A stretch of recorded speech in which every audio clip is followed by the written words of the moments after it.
La patrona le gritó y la expulsó frente a todos. Le apuntó el dedo hacia donde tenía que ir. Lo único que recibió la viuda como pago por años de trabajo fue una carreta enterrada en lo alto de una montaña, embarazada de 8 meses y con 3 niños esperándola. Pero al desenterrar esa carreta, lloró al descubrir lo que estaba escondido ahí mismo, algo que nadie podría imaginar. Antes de continuar la historia, deja en los comentarios el país desde donde estás viendo este video y comenta si esta viuda merece tu atención. Ahora sí, embarquémonos en esta historia. Lo que Rufina Tlacotempa tenía en el mundo al momento de quedar viuda cabía en un inventario breve y sin adorno. 3 hijos vivos, un cuarto que venía en camino con 8 meses ya cumplidos, una choza de adobe con techo de palma que filtraba el agua cuando llovía con fuerza, 2 gallinas viejas que ya casi no ponían, pero que todavía vivían, y eso era algo, una olla de barro con el asa pegada con cera de abeja, que alguien había reparado antes que ella, y que ella había seguido usando, porque cambiarla era un gasto que no cabía en lo que había, un metate rajado desde antes del matrimonio, que ella había aprendido a usar con el cuidado que se le da a las cosas que no pueden reemplazarse, un cajón de madera donde Nemesio guardaba sus cosas y que ahora guardaba las de nadie, y el vestido de flores pequeñas, rosas deslavadas sobre fondo crema, que había pertenecido a su suegra y que ella usaba porque era lo único que le quedaba con tela suficiente para cubrirla ahora que el cuerpo era lo que era. También tenía el recuerdo preciso del sonido que hacían las ruedas de cedro de la carreta de Nemesio sobre el camino de tierra apisonada. Un sonido particular, con un chirrido suave en la rueda derecha, que Nemesio decía que iba a arreglar desde que se casaron y que nunca arregló porque había siempre otra cosa más urgente, y el chirrido no hacía daño a nadie, y ese sonido Rufina lo había escuchado tantas veces que podía reproducirlo en la cabeza con la misma exactitud con que uno recuerda una voz o el paso de alguien conocido. Lo que no tenía era igual de concreto, igual de verificable, igual de definitivo. Tierra a su nombre, dinero guardado en ninguna parte, familia propia a menos de 2 días de camino que pudiera llegar si la necesitaba, y un marido. Nemesio Tlacotempa había muerto aplastado por un árbol que nadie vio caer en la temporada de lluvias. En una tarde de martes, en que el monte estaba empapado de semanas y los sonidos del campo tenían la distorsión que el agua le da a todo. Los gritos llegan amortiguados, los crujidos se confunden con el goteo, y uno puede estar a 20 metros de algo que pasa y no enterarse hasta que ya pasó. Murió sin aviso y sin testigos, y cuando los otros peones lo encontraron al rato, ya no había nada que hacer sino cargar lo que quedaba de regreso al rancho y avisar a quien había que avisar. El rancho había seguido moviéndose con la misma cadencia de siempre después de eso, como lo hace siempre, como lo ha hecho siempre. El río no cambió de curso. Los pájaros no modificaron sus rutas de amanecer. El maíz siguió creciendo en las parcelas que el agua no había arrasado, y las mujeres del rancho siguieron caminando al pozo por las mañanas, con los cántaros en la cadera, y los niños amarrados a la espalda de las que todavía los tenían chicos. El mundo tiene esa crueldad que no es exactamente crueldad, sino indiferencia, y la indiferencia a veces duele más que la crueldad, porque no hay contra quien enojarse, no hay nadie a quien culpar del peso que llega. Cirilo tenía 9 años, y ya sabía que algo grande y definitivo había ocurrido, porque su madre dejó de cantar mientras molía. No fue un silencio repentino, sino gradual, como la luz que va cerrando al final del día, sin que uno pueda señalar el momento exacto en que se hizo de noche. Primero la canción se hizo más corta, luego más baja, luego intermitente, luego ausente.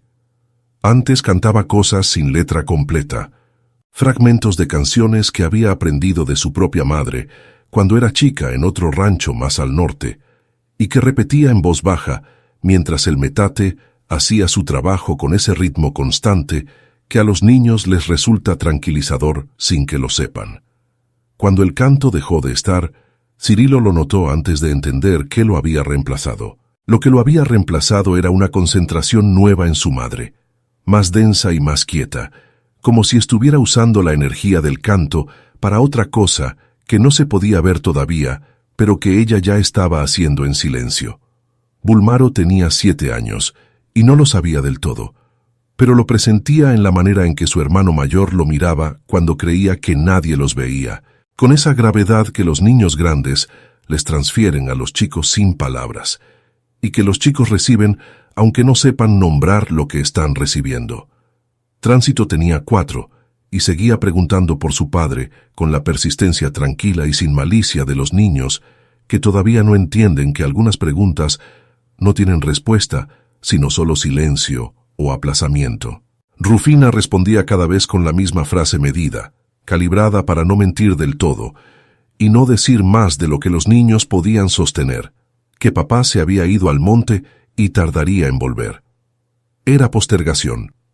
Era comprar tiempo para que ella misma encontrara las palabras que todavía no existían en ningún idioma que supiera hablar, porque nadie le había enseñado el idioma de esto, el idioma de quedarse sin lo que sostenía. La parcela que Nemesio había trabajado durante 11 años, desde antes de casarse con Rufina, desde cuando era peón libre que se había ganado el derecho de acordar con la casa grande el usufructo de ese pedazo de tierra ribereña a cambio de parte de la cosecha al año, que era la manera en que esas cosas se arreglaban en ese lugar y en ese tiempo, medía lo suficiente para sembrar maíz y frijol en temporada y dejar descansar la mitad en rotación para que la tierra no se cansara del todo.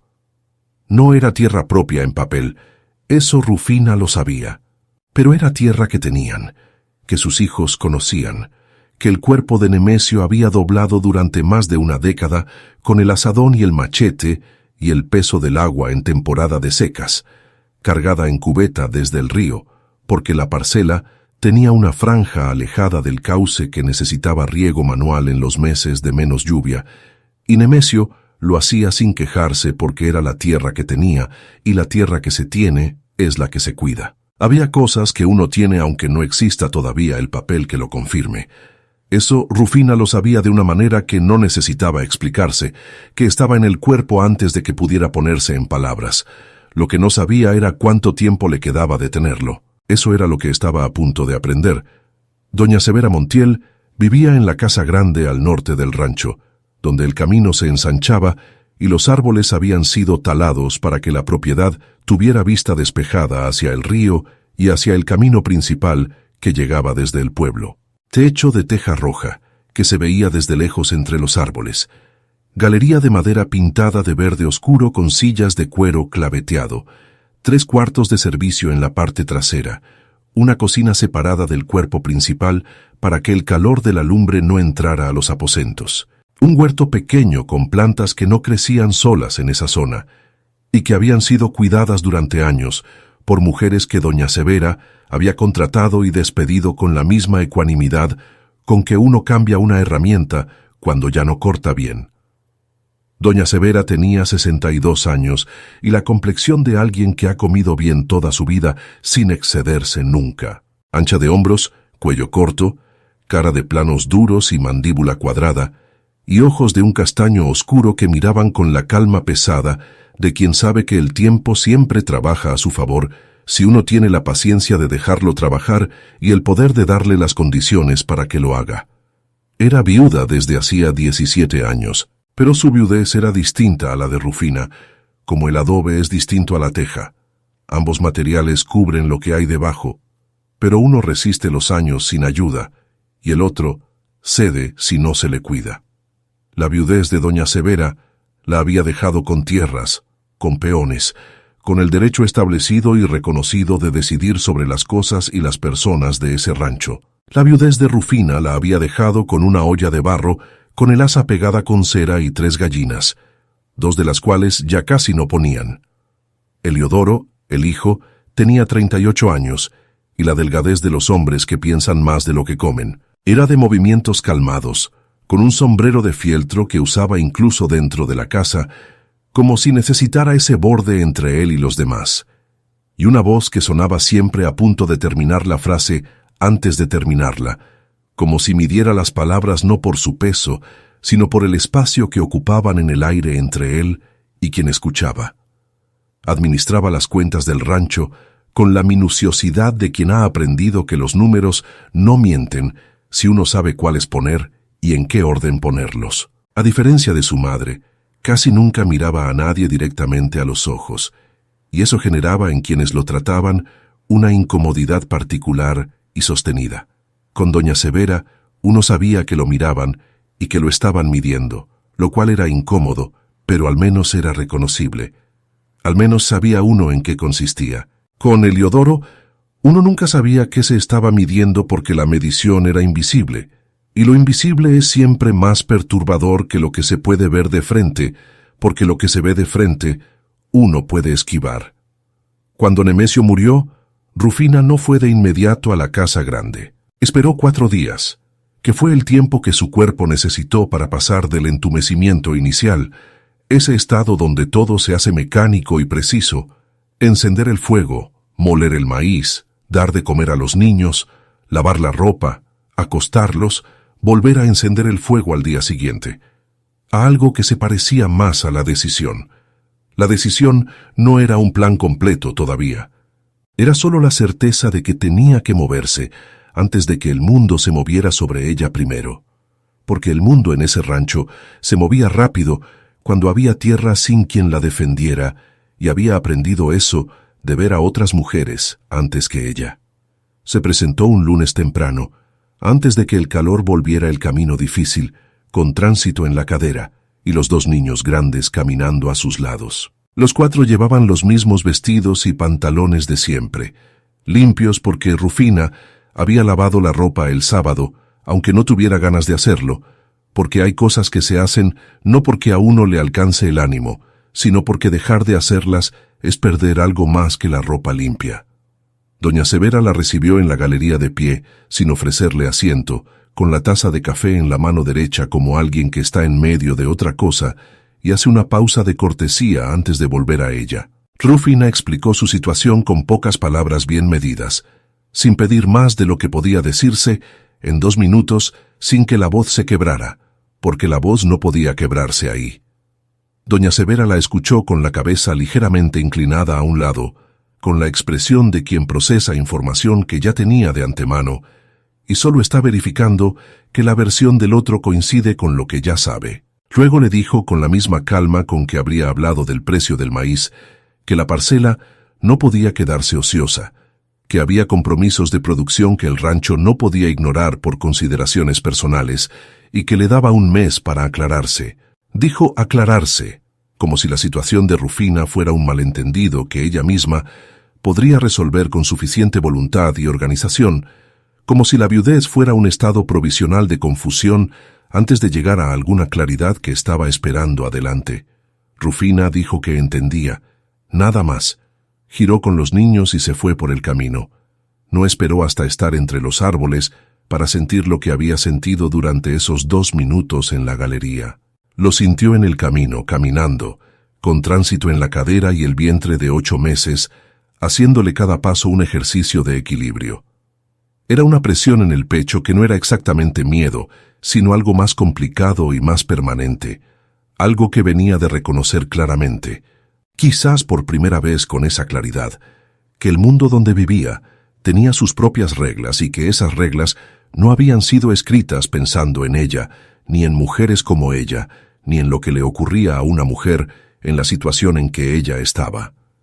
Las reglas habían sido escritas para que el rancho siguiera produciendo, para que la tierra siguiera trabajada, para que la casa grande siguiera teniendo lo que necesitaba para seguir siendo la casa grande. Dentro de esas reglas, Rufina era un dato que requería solución. Los niños eran otro dato, el bebé que venía era un dato más. Ninguno era una tragedia desde la perspectiva de esas reglas, eran solo datos que necesitaban acomodarse de alguna manera. Los niños caminaban delante. El río se oía entre los árboles. Rufina no lloró todavía, porque todavía no había llegado al lugar donde el llorar pudiera salir sin que los niños lo vieran. El mes que doña Severa había dicho era en realidad menos que 1 mes, porque al rancho el tiempo no le llega igual a todos. Para la casa grande, 1 mes eran 30 días completos con sus noches. Para Rufina era el tiempo que tardaba la presión acumulada en volverse insoportable, y la presión empezó antes de que terminara la primera semana. Empezó a contar los días desde el primero, marcando cada amanecer con una muesca en el poste de madera del umbral de la choza, con la uña del pulgar, porque la navaja de Nemesio la había prestado Cirilo a un vecino sin consultarla, y todavía no la devolvían. Y eso también era una señal de cómo se habían acomodado las cosas. Todo lo que había sido de Nemesio empezaba a moverse hacia otros lados, despacio, sin que nadie lo declarara, pero sin que nadie lo detuviera. Así contaba, con lo que tenía a mano, con el cuerpo, que era lo único que siempre había sido suyo. Gaudencio Perales vivía al otro lado del barranco pequeño, en una choza más pequeña que la de Rufina, rodeada de plantas de tomate silvestre que nadie había sembrado y que él no quitaba, porque quitarlas requería un esfuerzo que a su edad prefería invertir en otras cosas. Tenía 70 años bien contados y había sido sacristán durante 30 de ellos, hasta que el padre Isidro fue reemplazado por un sacerdote más joven que llegó con sus propios ayudantes y sus propias maneras, y no encontró razón de conservar al viejo, porque el viejo no era de su tiempo, sino del tiempo anterior, y el tiempo anterior en esas parroquias de Selva Baja era algo que los sacerdotes jóvenes llegaban a reemplazar, no a conservar. Desde entonces Gaudencio vivía de lo que los vecinos le daban, un poco de maíz, un puñado de frijoles, a veces una calabaza, a veces nada, y entonces comía lo que el tomate silvestre daba y lo que el monte permitía en esa época del año. Era el único del rancho que sabía leer con facilidad y que no cobraba por hacerlo. No porque fuera generoso en el sentido en que la gente suele usar esa palabra, sino porque había decidido hace mucho tiempo que cobrar por leer era como cobrar por rezar, una mezcla de pretensión y mezquindad que a su edad ya no le quedaba bien, y que tampoco le había quedado bien antes cuando era más joven y tenía más ocasión de ser pretencioso si hubiera querido serlo. Rufina lo conocía desde siempre. Él había bautizado a sus 3 hijos. Le había leído en voz alta la carta que su madre le mandó cuando se enteró del embarazo de Tránsito, una carta escrita con letra de alguien que había aprendido a escribir tarde y con dificultad, pero que lo había hecho, que era lo que importaba. Gaudencio era un hombre que sabía guardar lo que escuchaba, que no lo comentaba en el tendajón, ni lo usaba para llenar los silencios de la conversación, y eso en un rancho donde todo se sabía tarde o temprano, valía mucho más de lo que parecía. Eliodoro se presentó en la parcela un martes por la mañana, 17 días después de que Nemesio había muerto, con el sol todavía bajo entre los árboles y la tierra húmeda del rocío que en esa época era copioso. Llegó a pie por el camino de tierra con 2 hombres a los lados, Fulgencio Ríos, que era el capataz de la casa grande y que hacía su trabajo con la eficiencia impasible de quien ha aprendido que preguntar por qué es más complicado que hacer lo que se le dice, y un muchacho de apellido Castellanos, al que todos en el rancho llamaban el Chato, porque tenía la nariz de alguien a quien se la habían roto de joven y había sanado sin ajustarse del todo, y que tenía unos 20 años, y hacía los encargos que nadie más quería hacer con una disposición que no venía del carácter, sino de no tener aún otra opción. Los 3 llegaron caminando despacio, sin urgencia, con la calma específica de quien no espera resistencia, porque nunca la ha encontrado en ese lugar y no contempla encontrarla hoy. Eliodoro llevaba el sombrero de fieltro y el papel doblado en la mano izquierda, sostenido entre los dedos con la ligereza de quien lleva algo que ya cumplió su función con solo existir. No saludó de la manera en que los hombres del rancho saludaban cuando llegaban a la puerta de alguien. Hizo un movimiento de cabeza que era más una verificación de presencia que un saludo, y dijo el nombre de Rufina con el tono de quien confirma un dato. Le explicó, con la misma voz que usaría para describir el precio del maíz en el mercado del pueblo o el estado del camino después de las lluvias, que la parcela había vuelto al dominio de la casa grande en virtud de una deuda pendiente que Nemesio había contraído hacía 3 años y que nunca había saldado. Dijo dominio con una naturalidad que hacía la palabra más pesada de lo que las otras palabras que la rodeaban, porque el peso de las palabras en ese contexto no venía de su sonido, sino de lo que representaban, y el dominio representaba el fin de algo. Puso el papel doblado sobre la tabla que servía de mesa en el exterior de la choza, al lado de la olla de barro con el asa de cera, y lo dejó ahí con la actitud de quien deposita una evidencia que habla por sí sola y que no necesita ni explicación ni defensa, porque ya cumplió su función con solo existir en papel con sello oficial. Rufina preguntó de qué deuda hablaba. Eliodoro señaló el papel con 2 dedos, sin tocarlo de nuevo, como si el papel fuera la respuesta completa y suficiente a cualquier pregunta que ella pudiera formular. Rufina tomó el papel. Lo sostuvo con las 2 manos, con el vientre entre ella y el papel, mirando los trazos de tinta oscura, como quien busca algo reconocible en un idioma que nunca aprendió, porque nadie en su familia lo había necesitado hasta ahora. Cirilo estaba parado en el umbral de la choza y miraba a Eliodoro con los ojos levemente entrecerrados, con esa expresión específica que tienen algunos niños cuando están tratando de medir si algo es peligroso, sin tener todavía las categorías para nombrarlo.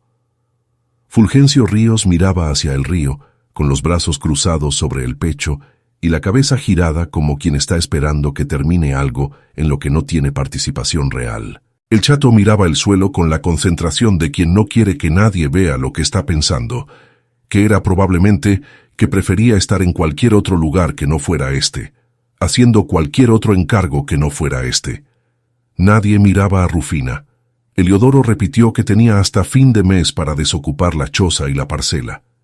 Dijo también que podía dejar los muebles porque pertenecían a la choza y la choza era propiedad de la casa grande. Dijo esto último con la misma voz neutral de todo lo demás, como si fuera un detalle administrativo menor, aunque la tabla que servía de mesa y el cajón de madera donde Nemesio guardaba sus cosas y el catre donde dormían los 3 niños juntos no fueran muebles en el sentido en que él usaba la palabra, sino el límite exacto entre tener un lugar en el mundo y no tenerlo. Luego los 3 se fueron por el mismo camino por el que habían llegado, sin mirar atrás, con la misma calma con que habían llegado, porque la calma de quien hace estas cosas viene de que no espera consecuencias.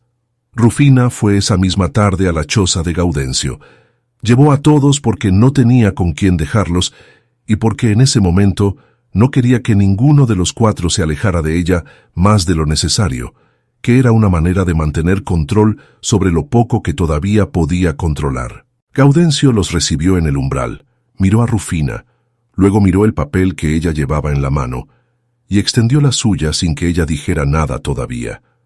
Era la mano de alguien que ya había hecho esto antes, que ya había recibido papeles de este tipo de manos de personas que no podían leerlos y que necesitaban que alguien se los dijera, sin endulzar lo que decían, pero también sin hacerlo más pesado de lo que ya era.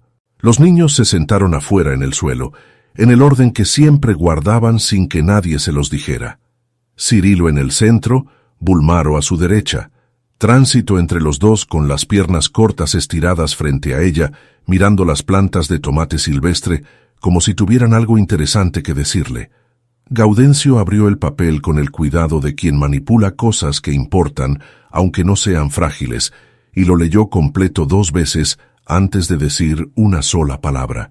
Rufina esperó de pie sin apoyarse en nada, con las manos juntas sobre el vientre, en el gesto que tenía cuando esperaba algo que iba a costar.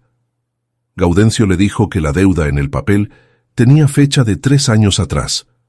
Le dijo que la firma al pie no era la de Nemesio, aunque se le pareciera de lejos si uno no la conocía bien. Le dijo que el monto escrito correspondía a una cantidad de maíz que ningún peón soltero en ese rancho habría podido comprar a crédito, porque habría sido demasiado para una sola persona, y cualquiera que conociera los precios del maíz en ese tiempo y en ese lugar lo habría visto de inmediato. Se lo dijo despacio, con las pausas que el peso de cada dato requería antes de soltarlo, porque Gaudencio sabía que la velocidad con que se dice algo cambia el peso de lo dicho, y lo que estaba diciendo necesitaba llegar con la gravedad exacta que tenía, sin añadir más ni quitar. Rufina lo escuchó sin moverse, sin interrumpir, sin hacer la cara que la gente hace cuando está procesando algo difícil, porque ella hacía las cosas difíciles adentro, sin mostrarlas. Cuando Gaudencio terminó, Dobló el papel exactamente como había llegado, con los mismos pliegues en el mismo orden, y lo metió dentro del vestido de flores contra el vientre, junto a la piel. No dijo nada. Gaudencio tampoco. Afuera, Tránsito le estaba describiendo a Bulmaro algo que había encontrado en el suelo, con la minuciosidad que los niños de 4 años aplican a cualquier cosa pequeña que les llame la atención. Esa noche Rufina preparó el atole con lo que quedaba de masa y sirvió a los 3 hijos antes de servirse ella. Cuando los niños se durmieron en el catre grande, los 3 juntos porque el calor de los cuerpos pequeños que se arrejuntan es el mejor abrigo que existe, se quedó sentada en el umbral de la choza con el papel abierto sobre las rodillas a la luz de la última vela de sebo que le quedaba, mirando los trazos de tinta como quien mira una herida para entender su tamaño antes de decidir cómo tratarla. No podía leerlo. Lo miraba. El papel tenía una fecha, una firma que no era de Nemesio, un monto inventado, y el sello redondo de la casa grande en tinta roja, que se había corrido levemente en un borde, como si la tinta hubiera estado todavía húmeda, cuando lo doblaron, y eso hablaba de prisa, de algo hecho rápido porque había que usarlo pronto. Todo eso era real, verificable, presente. El problema era que era también la única versión que existía por escrito de lo que debía o no debía Nemesio Tlacotempa, y en los ranchos como ese, la versión escrita era la que existía, aunque la versión oral de todos fuera distinta. La semana siguiente fue la del silencio de la gente. No el silencio del campo ni el del río, sino el de los vecinos, que es el que más pesa porque tiene dirección, aunque no se la declare. Las mujeres del rancho con las que Rufina cruzaba en el camino al pozo empezaron a saludarla con brevedad, que fue aumentando de manera gradual pero constante. Primero un saludo de los normales, luego uno más corto, luego solo un movimiento de cabeza que reconocía sin detenerse, luego solo la dirección de los ojos, que pasaban por encima de ella sin posarse. No era crueldad con propósito deliberado, era el movimiento natural de quien ve a alguien en una caída que no se puede detener, y da un paso al lado para no caer también, que es lo que los seres humanos hacen cuando la compasión entra en conflicto directo con el instinto y el instinto gana. Rufina lo entendió sin que le costara menos, porque lo entendiera. Lo entendió y lo guardó junto con el conocimiento de quién había dado el paso más rápido y quién había dudado más antes de darlo, porque ese tipo de conocimiento también se guarda, aunque uno prefiriera no tenerlo.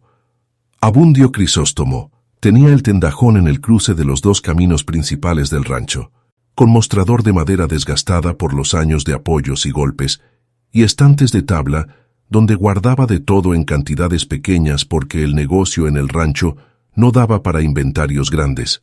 Arroz, frijoles por kilo, sal, jabón barato que dejaba las manos ásperas, velas de sebo, hilo en 4 colores que se iban acabando sin que llegara el reemplazo siempre a tiempo, aguardiente en botella, sin etiqueta, que venía de quién sabe dónde, pero que los hombres del rancho compraban igual, porque el origen no es la pregunta que se hace quien necesita algo para olvidar algo. Abundio fiaba con un cuaderno de cuentas que era más grueso que cualquier libro que Gaudencio hubiera tenido en sus manos, lleno de nombres y cantidades en la caligrafía irregular de alguien que aprendió a escribir tarde y en las condiciones que había en ese entonces, que no eran las mejores. Un miércoles por la mañana Rufina fue al tendajón con 3 chiles anchos de su propia planta, los últimos que quedaban en la mata, los que había cuidado desde el brote porque los chiles anchos tardan y piden atención específica, para cambiarlos por sal,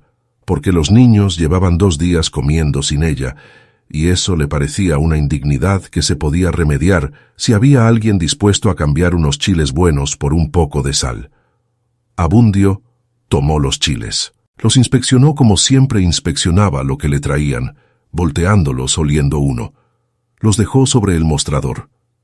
Y luego, sin mirarla exactamente a los ojos, pero sin mirar tampoco tan lejos, como para que pareciera que evitaba mirarla, le dijo que la cuenta de Nemesio estaba sin saldar y que hasta que eso no se arreglara de alguna manera, no podía seguir operando con ella. Usó la palabra operando como si fuera una empresa con sus procedimientos y sus protocolos, y no un tendajón de rancho donde todos se conocían desde antes de nacer. Rufina preguntó cuánto debía Nemesio. Abundio dijo una cantidad. Era una cantidad que Rufina no tenía ni tendrá en el corto plazo, y eso Abundio lo sabía porque en los ranchos chicos la gente sabe lo que tiene el vecino, aunque no se lo hayan contado, porque hay cosas que se saben sin que nadie las diga. Los chiles seguían sobre el mostrador. Eran de ella. Ella los había cuidado desde el brote. Los había recogido esa misma mañana. Rufina los tomó y se fue sin la sal. Esa noche los niños comieron sin ella, sin sal, sin decirle Rufina por qué, aunque Cirilo lo sabía porque Cirilo sabía cosas que otros niños de su edad no sabían todavía, que era el precio de ser el mayor en ese momento. En la parcela quedaban matas de maíz sin cosechar del ciclo anterior, lo que Nemesio no había podido terminar antes de que el árbol cayera, y era suficiente para 2 semanas si Rufina lo repartía con el cuidado que tenía para repartir lo que había entre cuantos lo necesitaban. Lo mezclaría con quelites del monte, con lo que las gallinas viejas dieran, que era poco, pero era real. Rufina conocía la diferencia entre lo que se podía comer en el monte y lo que no, porque su madre se lo había enseñado de chica en el rancho donde creció, con la paciencia de quien sabe que ese conocimiento es el que salva cuando los otros conocimientos no alcanzan, y ese saber no se pierde aunque pasen años sin usarlo, porque el cuerpo lo guarda en un lugar más hondo que la memoria consciente.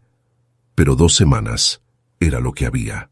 Después de 2 semanas, el inventario se vaciaba y entonces no habría más que hacer otro inventario para verificar lo que ya se sabía, que no había. La presión tomó otra forma el jueves de esa semana, cuando doña Severa mandó al chato Castellanos a encontrarse con Cirilo en el camino, de manera casual aunque no fuera casual, y decirle al niño que su mamá fuera a la casa grande al día siguiente en la mañana, porque la señora quería hablar con ella. El recado llegó a Rufina de la boca de Cirilo, con la voz cuidadosa que el niño usaba, cuando sabía que el mensaje importaba más de lo que las palabras decían. Rufina lo escuchó. Dijo que sí.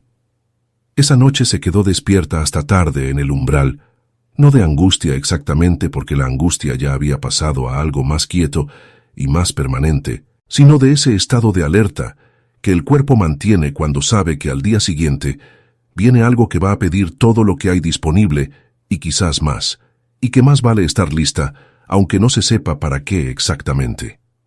El viernes por la mañana fue a la casa grande con los 4. No hubo con quién dejarlos y tampoco quería dejarlos.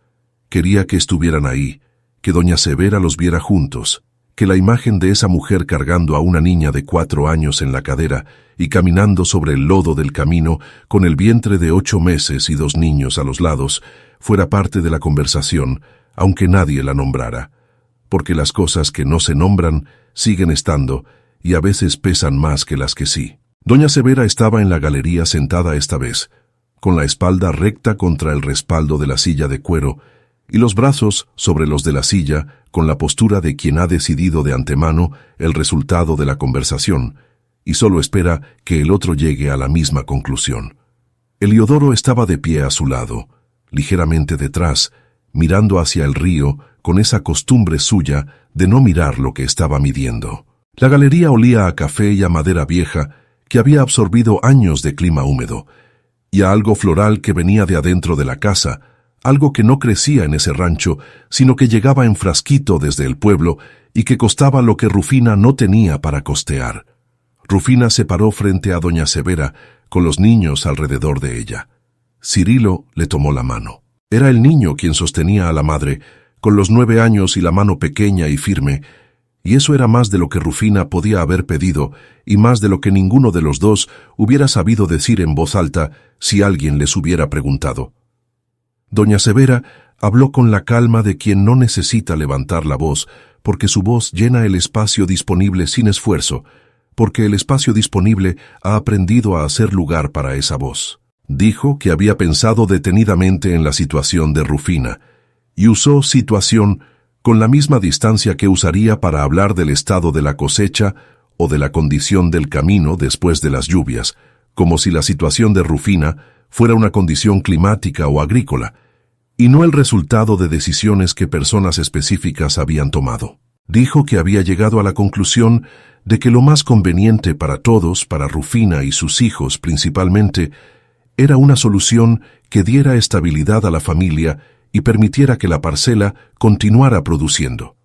Le presentó lo que tenía en mente con la precisión de quien ha pensado los detalles de antemano, y los presenta no como lo que son, que es un favor que se cobra en trabajo y en sujeción perpetua, sino como un gesto de generosidad ante una situación difícil. Rufina podía quedarse en el rancho trabajando como lavandera y cocinera de la casa grande, con un cuarto pequeño en la parte trasera para ella y sus hijos, comida de la cocina grande 3 veces al día, y $1 al mes que podría ahorrar para lo que necesitara.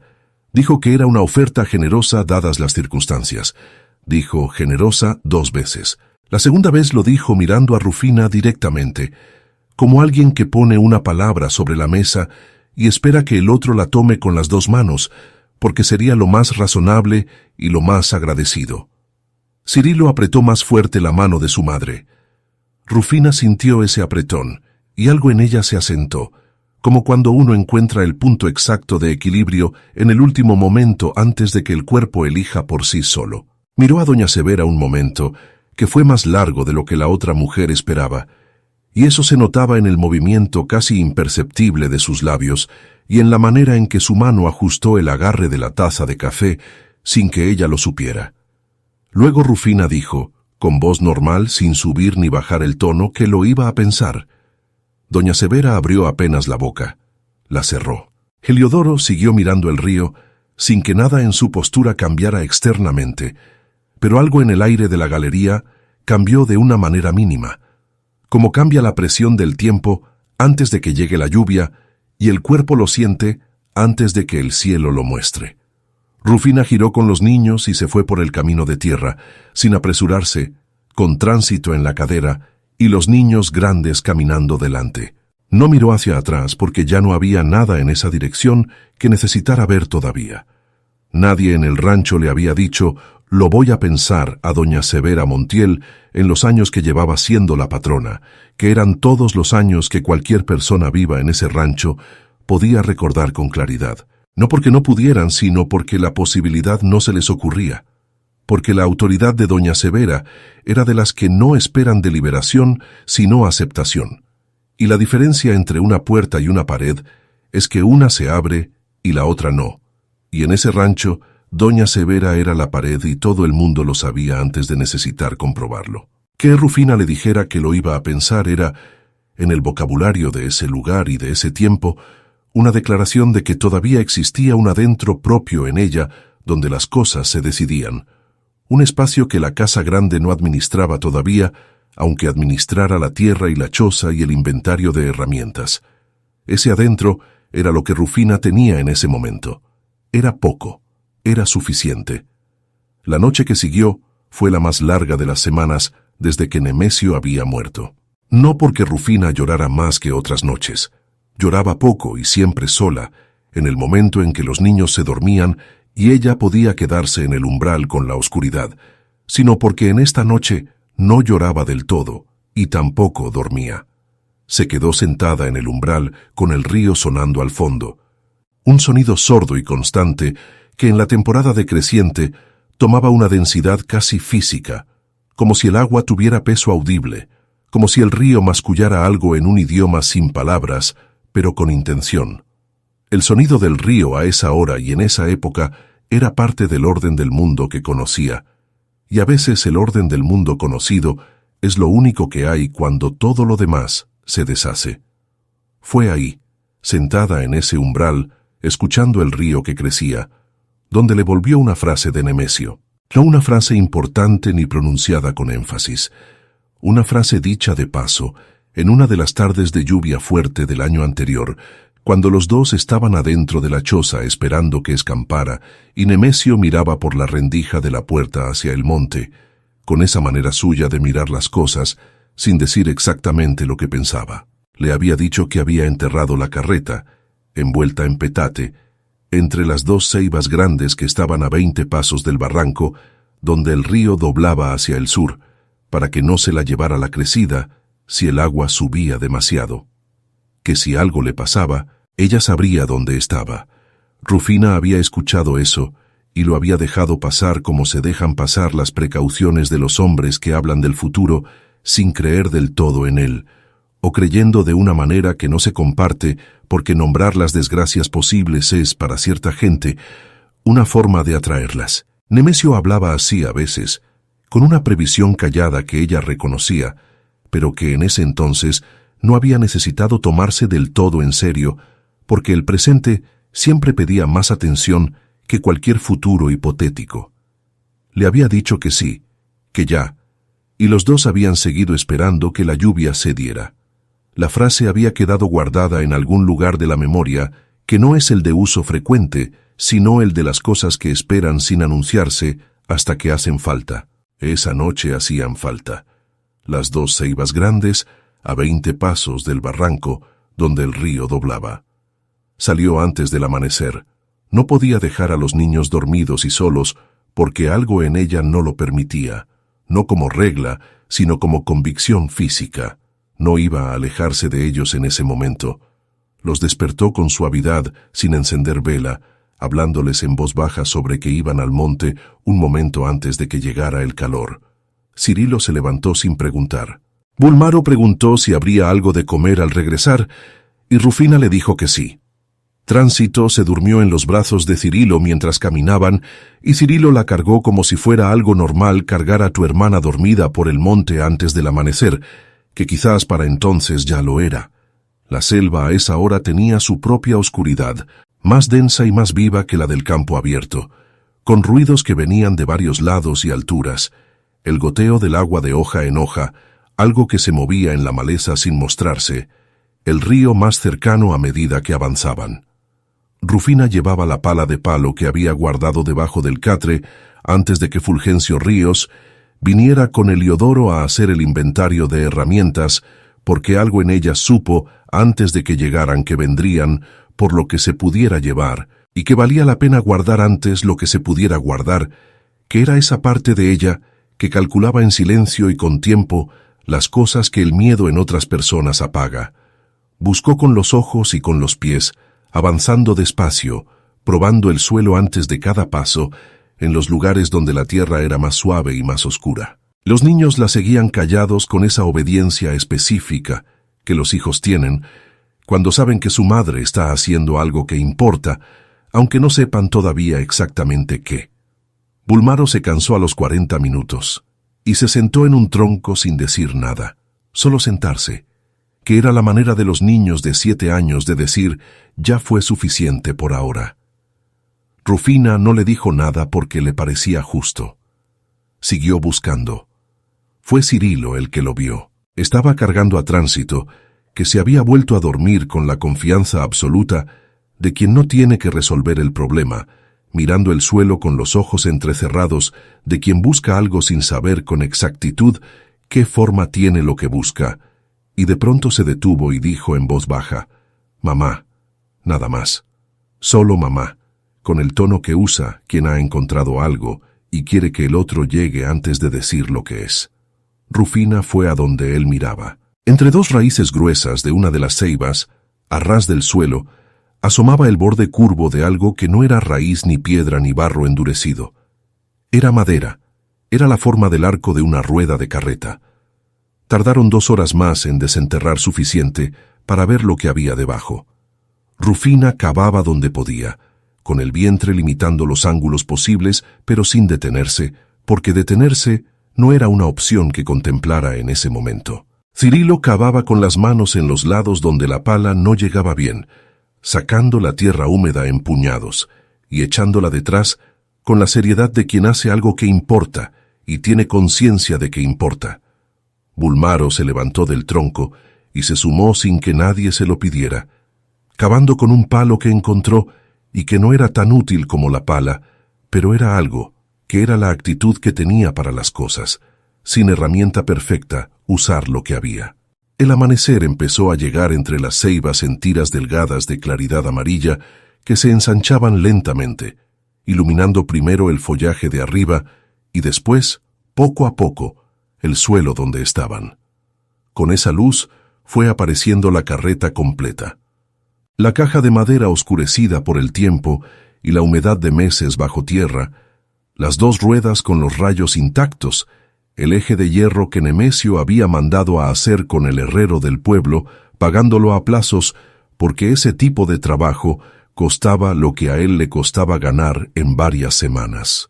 El petate que la envolvía estaba deshecho en la parte superior, pero había cumplido su función. La madera de cedro oscuro estaba manchada, pero no podrida. No cedía cuando Rufina la tocaba con la palma abierta. Las ruedas giraban. La carreta era la carreta, la misma que había rodado al mercado tantas veces, la misma cuya rueda derecha tenía el chirrido que Nemesio decía que iba a arreglar. Rufina se quedó parada frente a ella sin moverse. Los niños la miraban a ella. Tránsito, que se había despertado en algún punto de la excavación, y había mirando todo sin entender del todo qué era eso de madera enterrada con ruedas, miraba a su madre, porque la cara de su madre era la que le decía lo que tenía que saber. Empezó a llorar con ese llanto pequeño que no viene del dolor sino de sentir lo que los adultos sienten sin tener todavía el vocabulario para nombrarlo, que es la manera en que los niños de 4 años participan en los momentos que son demasiado grandes para ellos, sintiendo lo que hay sin poder llamarlo por su nombre. Rufina tenía el brazo extendido, señalando la carreta con la mano abierta, como si necesitara que sus hijos la vieran, que entendieran que estaba ahí, que su padre la había puesto en ese lugar pensando en este momento, en esta mañana, en ellos, no en sí mismo. En ellos. Lloraba y señalaba al mismo tiempo, con la mano firme aunque la voz no estuviera disponible todavía, y no dijo nada porque no había nada que decir que fuera más grande que lo que ya estaba sucediendo en ese claro entre las ceibas mientras el día llegaba entre las hojas. Dentro de la carreta, en el espacio entre el piso de madera y el forro de petate, había un bulto envuelto en tela encerada, cosida en los bordes con hilo grueso y desigual. Rufina reconoció esas puntadas antes de tocarlas. Era la costura de Nemesio, suficiente para que no se abriera no más de lo necesario, sin adorno y sin desperdicio, que era como él hacía las cosas que consideraba importantes. Cirilo lo sacó con las 2 manos y se lo dio a su madre con la seriedad de los 9 años frente a lo que no se entiende pero se intuye que importa. Rufina lo sostuvo sin abrirlo un momento. El mecate de enequén que lo ataba tenía 3 nudos. Los deshizo uno por uno. Luego la tela encerada con los dedos con cuidado, como se abre algo que alguien hizo con cuidado y que merece que quien lo recibe lo abra de la misma manera. Adentro había un papel doblado en 4, más grueso que el de uso común, con textura distinta y márgenes marcados a mano y sellos impresos que brillaban levemente en la primera luz del amanecer entre los árboles. No podía leerlo. No necesitaba leerlo para saber que era distinto al papel que Heliodoro había dejado sobre la tabla de la choza.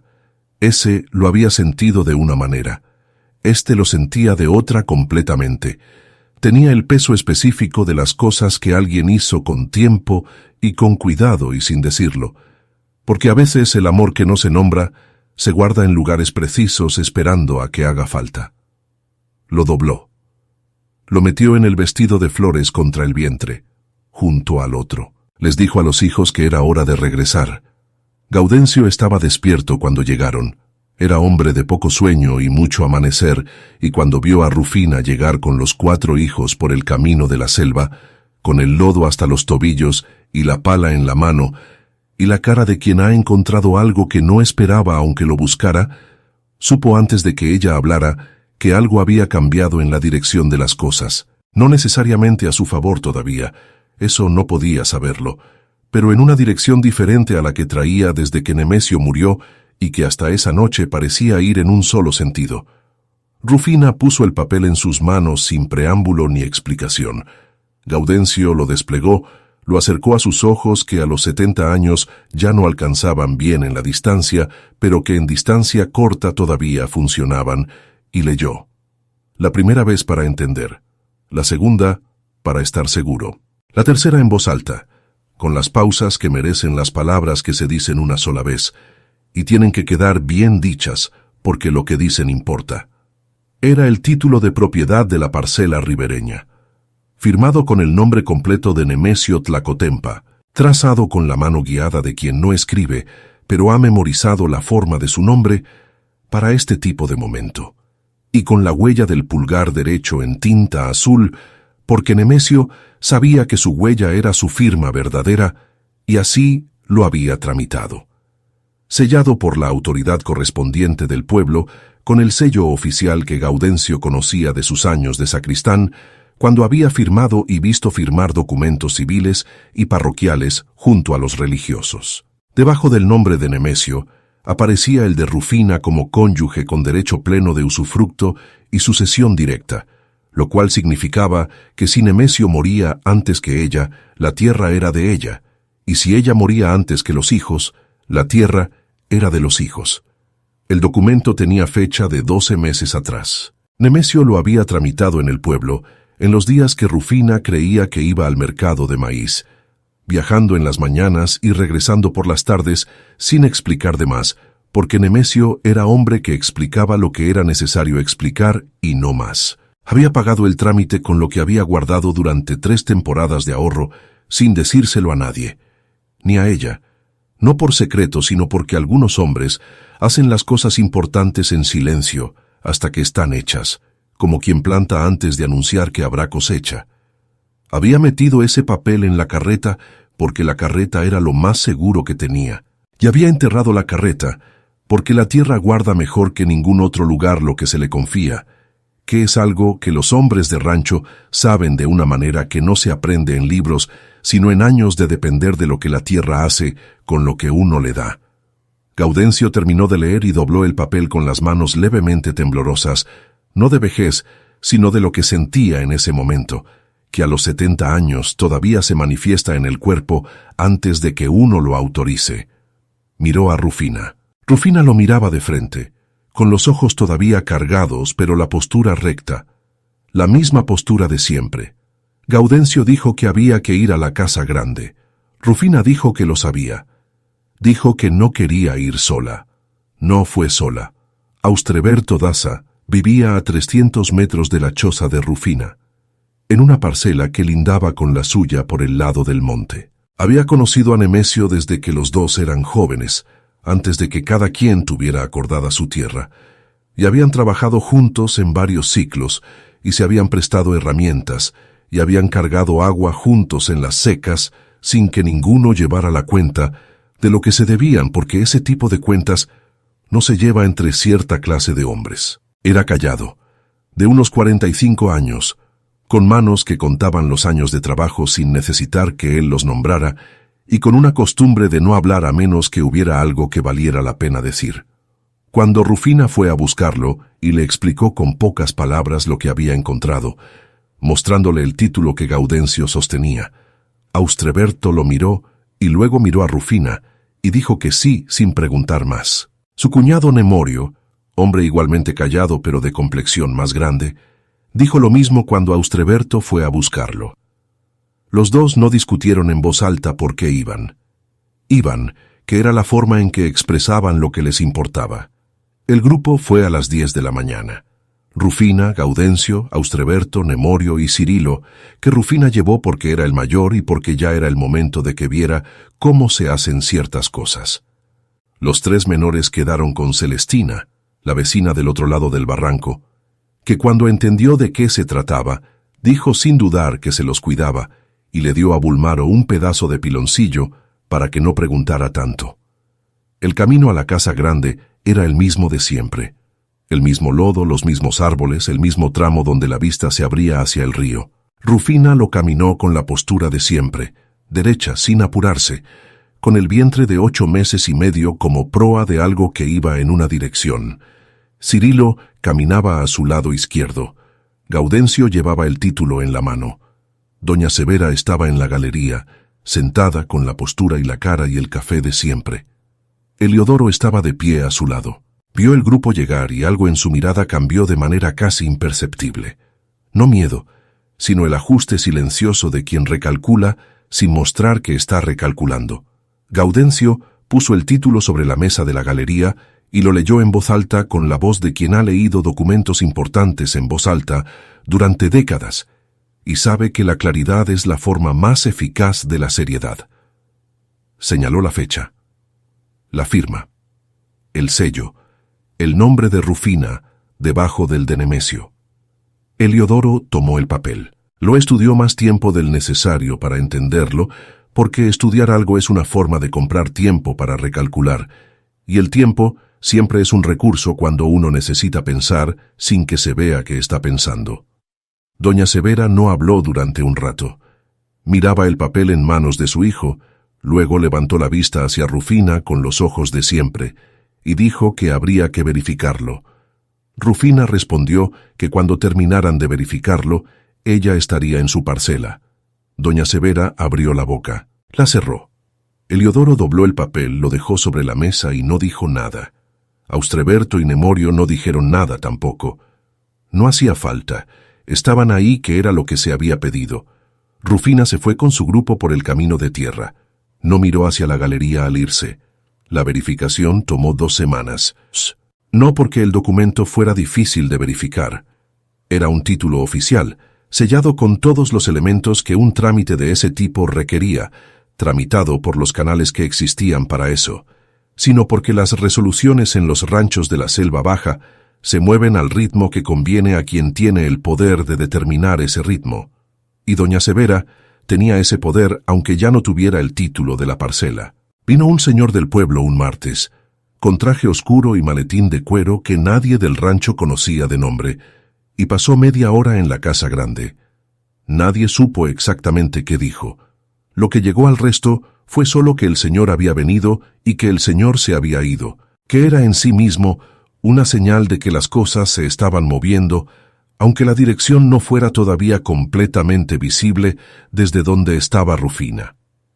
En ese tiempo de espera, doña Severa hizo una última cosa que Rufina recordaría después, no con odio, sino con la claridad fría que dan los actos que ya no necesitan disfraz porque han dejado de importarles ser vistos. Mandó decirle a Abundio Crisóstomo del Tendajón, por medio del Chato Castellanos, que se lo dijo en voz baja mientras compraba aguardiente, que cualquier vecino que ayudara a Rufina Tlacotempa con trabajo, comida o cualquier otra cosa mientras se resolvía el asunto de la parcela, podría encontrar que sus propias cuentas con la casa grande se revisaban con más atención de la habitual. No era amenaza directa, era recordatorio. Era la forma en que el poder del rancho se hacía sentir sin necesidad de elevar la voz ni mostrar el puño. Un recado que pasaba de boca en boca, diluyéndose un poco en cada retransmisión, pero llegando intacto en su significado esencial a quien necesitaba que llegara, que era la gente que tenía cuentas abiertas con la casa grande, que era casi todos. El recado llegó también a Celestina, que vivía sola desde que su marido se fue al norte sin volver. Cuando le llegó, Celestina se quedó callada un momento.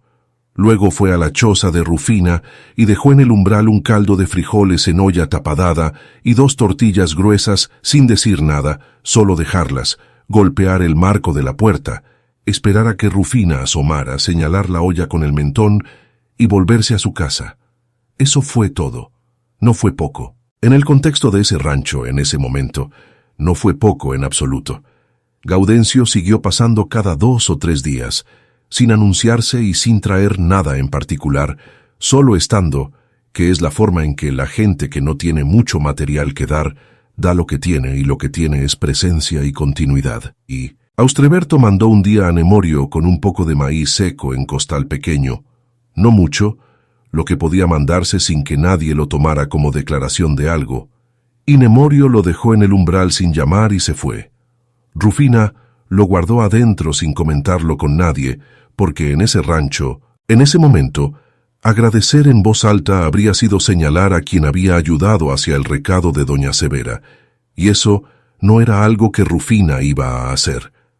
Los días de espera tenían una textura particular, no la tensión aguda de los primeros días después de que Eliodoro llegó con el papel, sino algo más sordo y más constante, como el sonido del río en creciente que uno deja de escuchar conscientemente, pero que sigue estando, que sigue siendo parte del fondo sobre el que ocurren las cosas. Rufina hacía lo que había que hacer cada día: el nixtamal, el fuego, el agua, la ropa de los niños, verificar las matas de maíz que quedaban, calcular lo que quedaba contra los días que probablemente faltaban.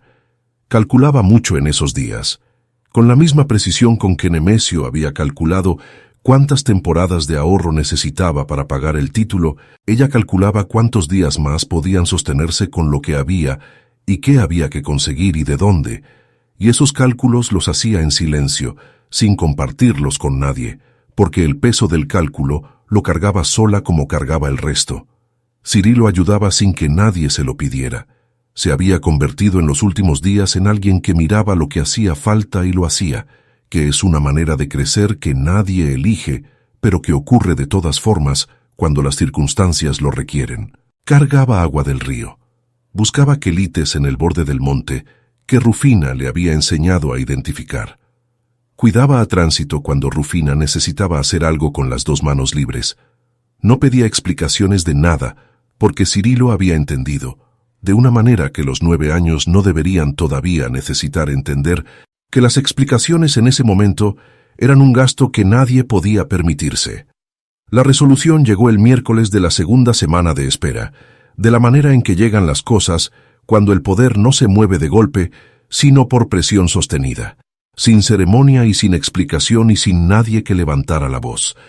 Eliodoro apareció solo en la parcela, sin el sombrero esta vez, sin Fulgencio Ríos ni el Chato Castellanos. Solo él, con la misma voz de siempre.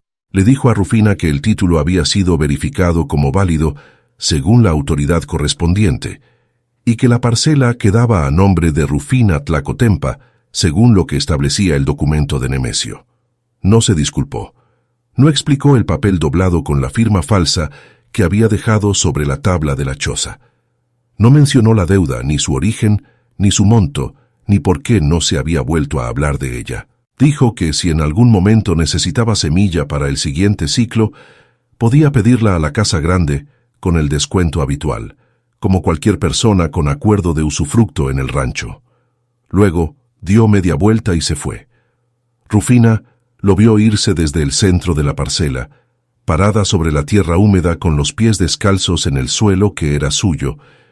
Cuando Eliodoro desapareció entre los árboles, se quedó quieta donde estaba. No lloró, no rezó en voz alta, no dijo nada. Se quedó quieta sobre la tierra, con el vientre de 8 meses y medio y los pies en el suelo, y dejó que el cuerpo procesara lo que había pasado a la velocidad que el cuerpo tiene para esas cosas, que no es la velocidad de la mente, sino otra más lenta y más permanente. Cirilo, que estaba cerca sin haber sido llamado, la vio quedarse quieta y no dijo nada tampoco. Así eran los dos cuando las cosas eran grandes, capaces de estar en el mismo espacio sin llenarlo de palabras innecesarias. El parto llegó 12 días después, de noche, con el río crecido y la partera que vivía al otro lado cruzando el vado con el agua hasta la cintura, porque no había de otra. Fue parto largo. Rufina lo pasó con la mano de Cirilo en la suya, porque el niño se había negado a salir del cuarto, aunque la partera dijera que esperara afuera. Y Rufina no lo mandó, porque no quiso y porque en ese momento la mano de Cirilo era lo que tenía de asidero. Fue niño. Cuando la partera lo puso sobre su pecho, Rufina lo miró durante mucho tiempo antes de decir nada. Luego dijo: «Nemesio». La partera asintió y siguió con lo que tenía que hacer. Cirilo se limpió la cara con el dorso de la mano y salió a decirle a sus hermanos. Las mujeres del rancho volvieron a saludar a Rufina, primero de lejos, luego más cerca, luego como si nada hubiera pasado, que es la manera en que la gente regresa a la normalidad cuando la presión que la había alejado desaparece, sin anuncio, sin ceremonia, con la fluidez de quien siempre estuvo ahí. Rufina las saludaba de vuelta, les respondía lo que preguntaban, no añadía más. Había visto quién había dado el paso al lado rápido y quién había dudado y quién no había dudado del todo, y ese conocimiento lo guardó no para usarlo como arma, sino como información sobre el lugar donde vivía y las personas que lo habitaban. Era un lugar real, con personas reales, con sus cobardías reales y sus valentías reales, y la línea imprecisa entre ambas que cada quien atraviesa o no atraviesa según las circunstancias. Rufina lo sabía ahora de una manera que antes solo sospechaba. Abundio Crisóstomo del Tendajón le dijo un día que ya podía fiar de nuevo porque el asunto de la cuenta de Nemesio se había aclarado sin explicar cómo, ni cuándo, ni por qué esa cuenta que había existido 3 semanas antes había dejado de existir. Rufina dijo que sí. Compró sal con lo que tenía. Pagó en el momento y no abrió cuenta nueva porque las cuentas abiertas crean dependencias y las dependencias crean vulnerabilidades.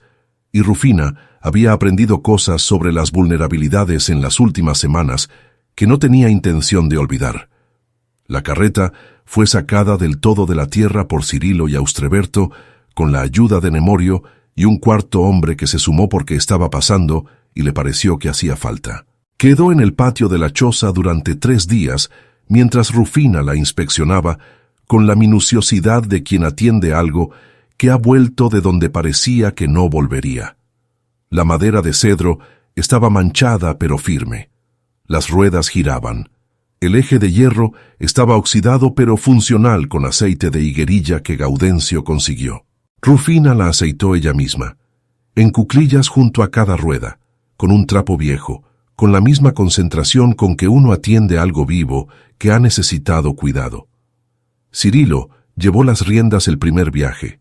Había visto a su padre llevarlo tantas veces que el cuerpo supo antes que la mente. Rufina iba sentada en la caja de la carreta, con Bulmaro a su lado derecho y Tránsito a su izquierdo, y el pequeño Nemesio en brazos, dormido contra su pecho, con la confianza absoluta de quien no tiene todavía que preocuparse por nada, porque quien lo carga se preocupa por él. El camino pasaba cerca de la casa grande, y en ese tramo la galería quedaba visible entre los árboles por unos segundos. Rufina miró en esa dirección cuando la carreta pasó por ese punto. La galería estaba vacía. Las sillas de cuero claveteado estaban vacías. El camino seguía adelante, con el río a la derecha brillando entre los troncos, con el chirrido suave de la rueda derecha que Nemesio había dicho que iba a arreglar, y que nunca arregló, y que Rufina no iba a arreglar tampoco porque era el sonido de la carreta, y la carreta sin ese sonido ya no sería completamente ella misma. Rufina miró hacia adelante. El camino era el mismo de siempre, y era otro. Lo que Nemesio le había dejado no era solo la parcela ni el título sellado, ni la carreta de cedro aceitada. Era algo que no entra en ningún inventario, porque no tiene peso ni forma, ni puede guardarse en un cajón de madera. Era la prueba, concreta y sin adorno, de que alguien había pensado en ella antes de que ella pudiera pensar en sí misma. Que alguien había calculado en silencio, sin decirlo, los pasos que ella tendría que dar en un mundo que no estaba construido para hacerlos fáciles, y había puesto en la tierra lo que necesitaría para darlos. Los hombres del rancho no hablan de las cosas que importan del todo. Las guardan en tela encerada y puntadas torcidas y costalitos de maíz dejados en el umbral sin decir nada. Rufina había aprendido ese idioma tarde, como se aprenden los idiomas que uno necesita cuando ya no hay de otra que aprenderlos. Pero lo había aprendido. Y lo que se aprende así, con el cuerpo y con el tiempo y con el peso de lo que uno atraviesa para aprenderlo, no se olvida. Doña Severa Montiel siguió en la casa grande con su café y su postura y su cara de piedra. Eliodoro siguió administrando las cuentas sin mirar a nadie directamente. El rancho siguió siendo el rancho. Los mismos ciclos, los mismos caminos, el mismo río creciendo y bajando según la temporada. Lo que había cambiado no era visible para quien lo mirara de afuera. Era solo que en una choza de adobe al sur del rancho, cerca del río, vivía una mujer que se paraba derecha, que no había dejado de pararse derecha en ningún momento de las semanas en que el mundo más le había pedido que se doblara, que tenía 4 hijos y una carreta aceitada y una parcela con su nombre en el papel, y la memoria exacta del chirrido suave de la rueda derecha cuando Nemesio volvía del mercado. El pequeño Nemesio aprendió a caminar en esa tierra ribereña, entre las matas de maíz que Rufina sembró ese siguiente ciclo. Aprendió a caminar sin saber todavía que la tierra era de su nombre, que el nombre que llevaba aparecía en un documento guardado en el cajón de madera junto al vestido de flores de su abuela. Lo sabría cuando fuera el momento. Ahora caminaba, que ya era suficiente. Ahora todo lo que tenía que hacer era dar pasos sobre esa tierra y dejar que la tierra lo fuera conociendo, que es como empiezan las cosas más permanentes, despacio, sin anunciarse, sin que nadie pueda señalar el momento exacto en que ocurrieron. Rufina siguió usando el vestido de flores aunque ya no le quedaba igual. El vientre había pasado, pero el vestido guardaba la forma del tiempo que había cargado. El estiramiento en la pechera, el desgaste en la cintura de tantos días de lavarla y usarla y doblarla y volver a usarla. Lo lavaba los domingos en el río y lo tendía en la cuerda que Cirilo le había amarrado entre dos palos frente a la choza, y cuando secaba lo doblaba con cuidado y lo guardaba en el cajón de madera, no por luto ni solo por costumbre, sino porque era suyo, porque había sido de su suegra y después había sido de ella. Y entre las dos mujeres, ese vestido había cargado más de lo que su tela debería ser capaz de cargar, y seguía aquí, seguía siendo el vestido. Había cosas que uno guarda no para no perderlas, sino para recordar que las tuvo, que las cargó, que las atravesó, y que después de haberlas atravesado, siguió de pie y siguió usando el vestido, porque el vestido seguía siendo el vestido y uno seguía siendo uno. Aunque ya no quedara igual, aunque nada quedara igual, porque nada queda igual y eso tampoco es derrota si uno sabe cómo pararse. La carreta rodó ese año al mercado 4 veces. En la cuarta, Rufina fue sola con los niños, sin avisar a nadie y sin pedir permiso a nadie, porque ya no había a quien pedirle permiso ni de quién esperarlo. Volvió con sal, hilo negro y rojo, 2 velas de sebo, la medicina para la tos de Bulmaro que el boticario del pueblo recomendó, y un pedazo de tela nueva de rayas azules y blancas que compró porque le alcanzó y porque quería. No porque lo necesitara con urgencia, porque quería, que era una diferencia que había tardado meses en poder hacer de nuevo, y que hacer esa diferencia era, a su manera, una forma de saber que las cosas habían cambiado de dirección. El río pasaba junto a la parcela, como siempre había pasado, sin deberle nada a nadie y sin cobrarle nada a nadie, con el caudal que le dieran las lluvias de arriba y con el color que le diera el fondo que arrastraba. No tenía memoria, ni preferencias, ni compasión. Solo pasaba. Rufina lo miraba a veces desde la orilla, en las tardes cuando los niños estaban adentro, y ella se quedaba un momento con el agua y con el sonido de las ruedas del tiempo sobre la tierra. No le pedía nada al río, porque había aprendido que el río no escucha peticiones. Lo que el río hace es pasar. Lo que uno hace mientras el río pasa es lo único que queda. ¿Por qué nadie en ese rancho habló cuando el papel falso llegó a las manos de una viuda que no sabía leer? ¿Alguien hablaría hoy? Expansión narrativa, densidad y continuidad. Había en el rancho una geografía del poder que no aparecía en ningún mapa ni en ningún papel, pero que todos conocían de memoria, como se conocen los caminos que se han caminado tantas veces que los pies los encuentran solos aunque el ojo no los vea. Esa geografía determinaba quién podía pedir y a quién podía quejarse y de qué y frente a quién podía sentarse y quién debía esperar de pie, quién recibía asiento y café y quién recibía solo el tiempo necesario para que la conversación terminara y el otro se fuera. Rufina había vivido dentro de esa geografía desde que llegó al rancho como esposa de Nemesio, que ya vivía dentro de ella desde que era peón libre, y antes de que fuera peón libre, había crecido en un rancho cercano con las mismas reglas, aunque los nombres fueran distintos. Era la geografía que existía. No había otra disponible para quien vivía en ese lugar y en ese tiempo. Lo que uno podía hacer dentro de ella era moverse con cuidado, conocer los límites, saber cuándo pararse y cuándo ceder y cuándo callar, porque callar también es una forma de moverse, a veces la más efectiva. Lo que Rufina había hecho en las semanas que siguieron a la muerte de Nemesio no era exactamente resistencia en el sentido en que la palabra se usa para las cosas grandes y heroicas. Era algo más pequeño y más continuo, no ceder más de lo que podía recuperarse. No firmar lo que no debía firmar, no decir que sí cuando el sí cerraba una puerta que todavía podía estar abierta, no creer el papel doblado solo porque estaba escrito y tenía sello, aunque ella no pudiera leerlo. No aceptar la oferta de la galería, aunque fuera la única que le habían hecho.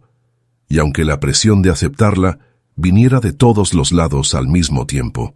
No ceder más de lo que podía recuperarse era una estrategia sin nombre y sin declaración, y sin nadie a quien reportarle los resultados. Era solo la manera en que ella hacía las cosas cuando las cosas se ponían en ese punto. Así también había sido Nemesio. No grande ni heroico ni declarado, sino preciso y callado y mirando adelante. La choza de adobe donde vivía Rufina con los 4 hijos tenía una pared que daba al norte, hacia los cerros bajos que se veían entre los árboles en los días claros, y una ventana pequeña en esa pared que Nemesio había abierto un año antes de morir, para que entrara el aire de la tarde, que en esa dirección venía más fresco que de los otros lados. La ventana no tenía vidrio, porque el vidrio costaba lo que no había para costear, sino un marco de madera con tela de manta engrasada que dejaba pasar el aire pero no del todo el agua cuando llovía, y que Nemesio había instalado con cuidado en el marco y que Rufina revisaba cada temporada de lluvias para asegurarse de que la cera seguía siendo suficiente. Había cosas que Nemesio había dejado en la choza que seguían ahí, que seguían siendo útiles, que seguían haciendo su función como si él siguiera haciéndolas funcionar desde algún lugar que no era visible, pero tampoco estaba del todo ausente. La ventana del norte, el catre con la madera bien ensamblada, el poste del umbral con las muescas de los días que Rufina había seguido marcando, aunque ya no necesitara contar hacia ningún plazo. Las muescas del umbral. Rufina las miraba a veces al salir y al entrar. Esos surcos pequeños en la madera que ella misma había hecho con la uña del pulgar en los días más difíciles, y pensaba que eran el registro de algo que no tenía otro registro en ninguna otra parte. No en papel, no en el cuaderno de Abundio, no en el registro de la casa grande. Solo en la madera del poste, el tiempo que había pasado marcado en la madera que sostenía la entrada a su casa, que era una manera de decir, esto ocurrió aquí, yo lo viví, los días pasaron y yo los conté, y aquí están. Las muescas no decían si había sido difícil o si había salido bien o si habría podido hacerse de otra manera.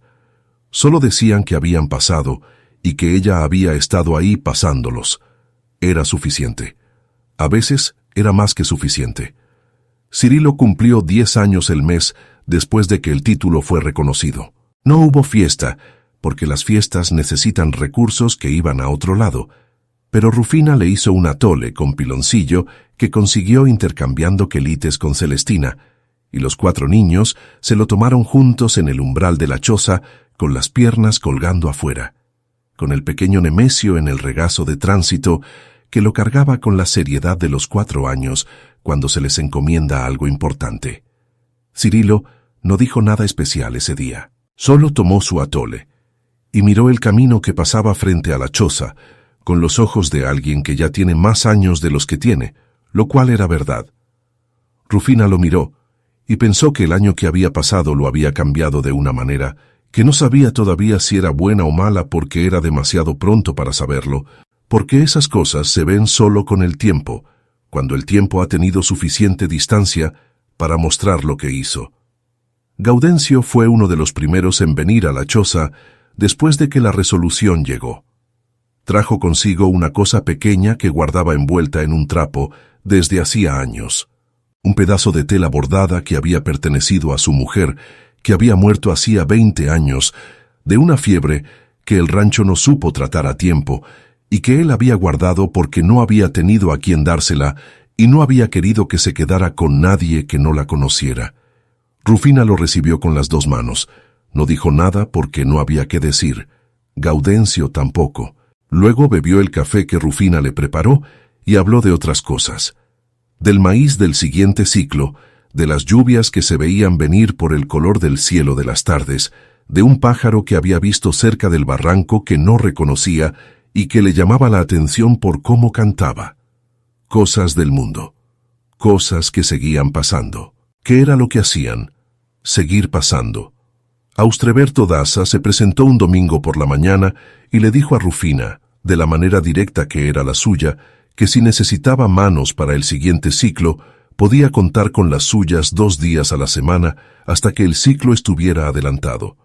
No lo ofreció como deuda que se debía pagar, ni como favor que generaba una obligación.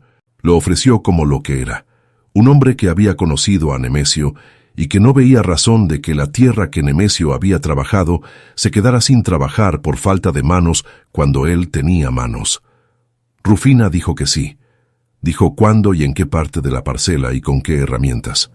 Austreberto asintió y se fue. Eso fue todo. Era lo que hacía falta. El rancho de Doña Severa siguió siendo el rancho de Doña Severa. La casa grande siguió teniendo techo de teja roja y galería de madera verde oscuro. Eliodoro siguió administrando las cuentas con la minuciosidad de quien sabe que los números son más manejables que las personas. Y si Doña Severa pensó en la manera en que las cosas habían salido, si pensó en el papel doblado que nunca fue nombrado después de que Gaudencio presentó el título, si pensó en la viuda que le había dicho que lo iba a pensar y que luego había llegado con un grupo a su galería con el papel que arruinaba el plan, si pensó en todo eso, lo pensó adentro sola, con el café de la mañana y la cara de piedra de siempre, sin que nadie del rancho pudiera saber lo que pesaba ese pensamiento, ni si era arrepentimiento o cálculo nuevo, o simplemente el reconocimiento de que las cosas no habían salido como se habían planeado. En los ranchos de esa zona, en ese tiempo, esas cosas no se dicen en voz alta, se cargan adentro. Y uno sigue. Rufina siguió. Eso era lo que hacía. Eso era lo que sabía hacer. Seguir con los pies en la tierra que era suya, y el vestido de flores que se estiraba diferente ahora, y la carreta de cedro aceitada que crujía en la rueda derecha, y los 4 hijos que comían 3 veces al día, cuando había para las 3 veces, y 2 cuando no había. Y que crecían igual aunque no lo supieran, que es como crecen los hijos de las mujeres que no se rinden, sin darse cuenta todavía de que crecer así les está dando algo que no todos tienen, y que cuando lo tengan, van a saber usarlo, aunque no puedan nombrarlo todavía. Había noches en que el pequeño Nemesio lloraba y Rufina lo cargaba en el umbral, mientras el rancho dormía a su alrededor, y lo mecía con el mismo movimiento de siempre. Y el río sonaba al fondo con el sonido de siempre, y el aire de la selva baja tenía el olor de siempre, húmedo y vegetal y vivo, y en esos momentos Rufina pensaba en Nemesio, no como se piensa en alguien que ya no está, sino como se piensa en alguien que hizo algo que sigue estando. El título estaba en el cajón de madera. La carreta estaba en el patio. La parcela estaba ahí con el frijol creciendo en la franja del monte, donde el sol llegaba más horas. La ventana del norte dejaba pasar el aire fresco de las tardes. El nombre del niño que ella mecía era el nombre de quien había puesto todo eso en su lugar antes de irse, que es una forma de seguir, que es la única forma que algunos tienen. La selva baja al amanecer tiene una hora en que el color cambia de manera específica, cuando el negro del monte se vuelve verde oscuro, y luego el verde se va llenando de la luz que viene de atrás de los cerros, y en esa hora los pájaros que no habían cantado durante la noche empiezan todos al mismo tiempo, como si alguien hubiera dado una señal que nadie más puede escuchar. Rufina conocía esa hora desde siempre. Llevaba años despertándose antes de ella, para tener el fuego listo antes de que los niños despertaran, porque el fuego en la mañana era el primer orden del día, y el primer orden del día era la manera en que las mañanas empezaban bien, aunque todo lo demás fuera incierto. En esas mañanas de las semanas que siguieron a la resolución de la parcela, esa hora tenía una textura diferente que ella no habría sabido describir con palabras, pero que el cuerpo sabía bien. Era la textura de lo que queda cuando el peso más grande se va y el que queda es el de todos los días, que no es pequeño pero es el que uno conoce, el que sabe cargar, el que ya tiene el molde del cuerpo, el molde del cuerpo. Así era el vestido de flores también. Tenía el molde del cuerpo que lo había usado y del tiempo que había pasado sobre él. Y la carreta tenía el molde de las ruedas de Nemesio, y el camino al mercado tenía el molde de todas las veces que había sido caminado y rodado, y la tierra de la parcela tenía el molde de 11 años de azadón y de lluvia y de semilla puesta en el lugar exacto donde había que ponerla. Todo tenía el molde de lo que había ocurrido en él. Y Rufina tenía el molde de las semanas que había atravesado, que no eran visibles en la cara ni en la postura. Seguía derecha, seguía caminando igual, pero que estaban ahí adentro, en algún lugar del que ya no saldrían, que es el lugar donde se guarda lo que uno ha necesitado para seguir, y que ya no necesita cargar en la mano, porque lo tiene en el cuerpo, y en el cuerpo ya nadie se lo puede quitar.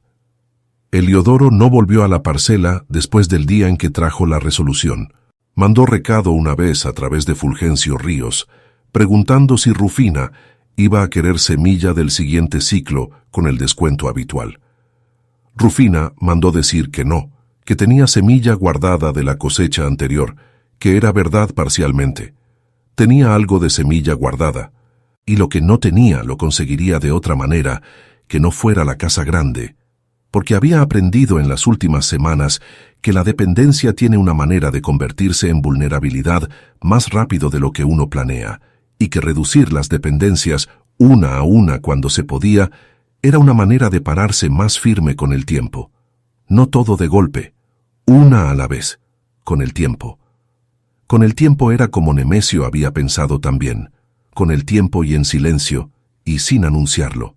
3 temporadas de ahorro sin decírselo a nadie, para pagar un título que ella no sabía que existía, hasta que lo tuvo en las manos entre las ceibas al amanecer con el lodo hasta los tobillos y los niños alrededor.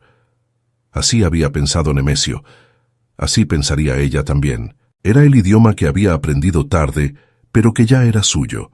La parcela al final del primer ciclo completo, bajo el nombre de Rufina, dio lo que había dado siempre: maíz en la parte baja, frijol en la franja del monte, algunas calabazas que crecían solas entre las matas, porque Nemesio las había sembrado ahí hace años, y seguían saliendo cada temporada, como si él lo siguiera haciendo. Rufina cosechó con Cirilo y con los 2 días de manos de Austreberto, y con Bulmaro, que ya tenía 8 años. Y podía cargar lo que había que cargar en la cosecha si se le explicaba bien cómo. El maíz fue suficiente para el año siguiente con cuidado. El frijol fue suficiente para lo que había que ser suficiente.